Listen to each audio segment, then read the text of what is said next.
والله باب انفتح على العراق ما ظن ينسد، وعلي بن ابي طالب سدك باب انفتح الف، ناس فلتت.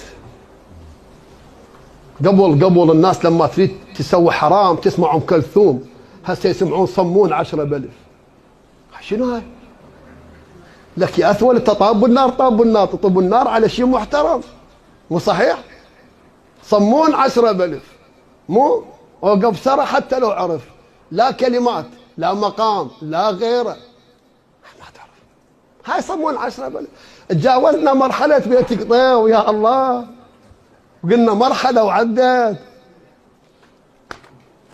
نسواننا صمون 10 بلف، ابو التاكسي صمون 10 بلف. لك انت ايش تسوي بابا؟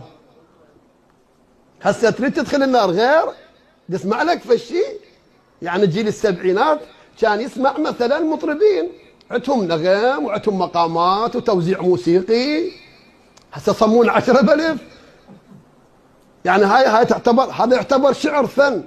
اليوم هذا الرجل لما يغني يستقطب آلاف من الشباب. اقول عندنا معمم يستقطب هذا الكم؟ عندنا طلعنا هيك ناس لما يحاضر يستقطب هذا الكم؟ زين هذا خطيه المسكين. لو تجي بعض الناس تقول له بابا هذا حرام، ترى اموال الطرف سحت، والسحت جهنم. لا، بدات الناس من راى منكم منكرا. هسه هو قد يزعل علي، مو يزعل، بس والله انا قلبي محترق عليه. شاب خوش شاب، هذا الصوت الحلو يوظفه للقران، يوظفه للدعاء، يتقرب به الله تعالى. اجمع الناس على الخير مو على السوء. ولا عندنا في الروايه يوم القيامه اصناف من امتي يحشرهم بهيئه الخنازير. من هم يا رسول الله؟ قال اكلي السحت. زين المطرب شنو حكمه؟ يقولون ما له حرام سحت. احنا شغلتنا ان نامر بالمعروف ننهى عن المنكر.